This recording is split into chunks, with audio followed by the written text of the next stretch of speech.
There's no feeling more intense than starting over. If you deleted your homework the day before it was due, as I have, or if you left your wallet at home and you have to go back after spending an hour in the commute. If you won some money at the casino and then put all your winnings on red but it came up black. If you got your best shirt dry cleaned before a wedding and then immediately dropped food on it. If you won an argument with a friend and then later discovered that they just returned to their original view. Starting over is harder than starting up.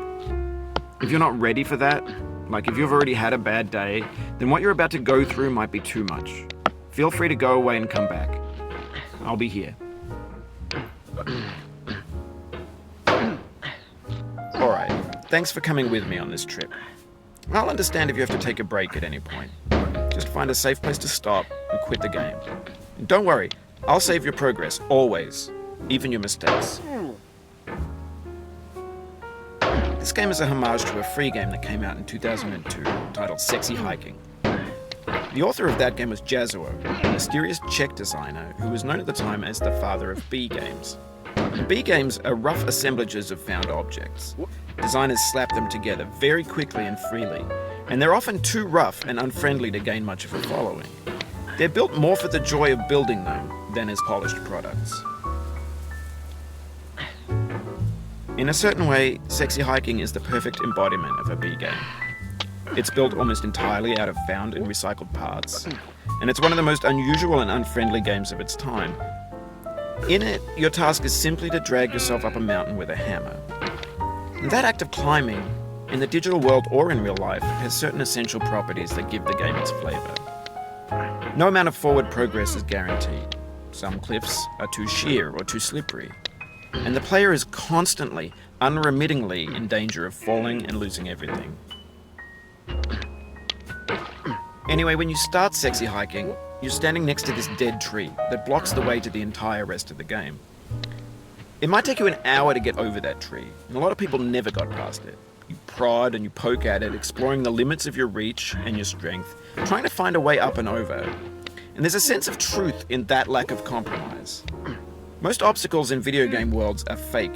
You can be completely confident in your ability to get through them once you have the correct method or the correct equipment or just by spending enough time. In that sense, every pixelated obstacle in Sexy Hiking is real. The obstacles in Sexy Hiking are unyielding, and that makes the game uniquely frustrating. But I'm not sure Jazzuo intended to make a frustrating game. The frustration is just essential to the act of climbing, and it's authentic to the process of building a game about climbing. A funny thing happened to me as I was building this mountain.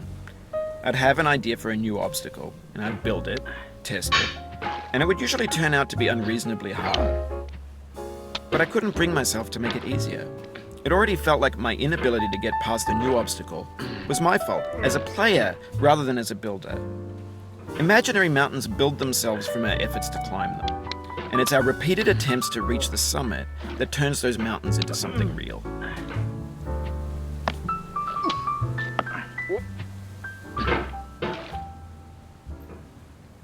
Oh, you just lost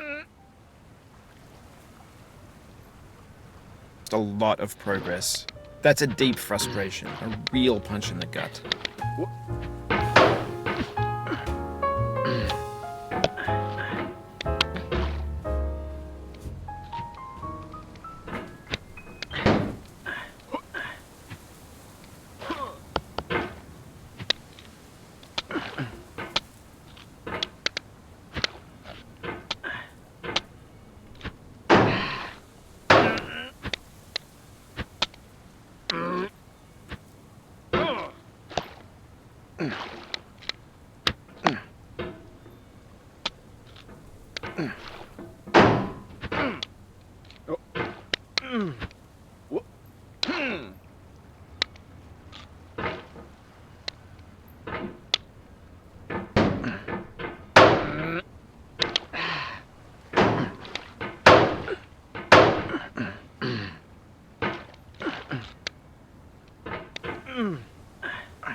Oof, sorry about that.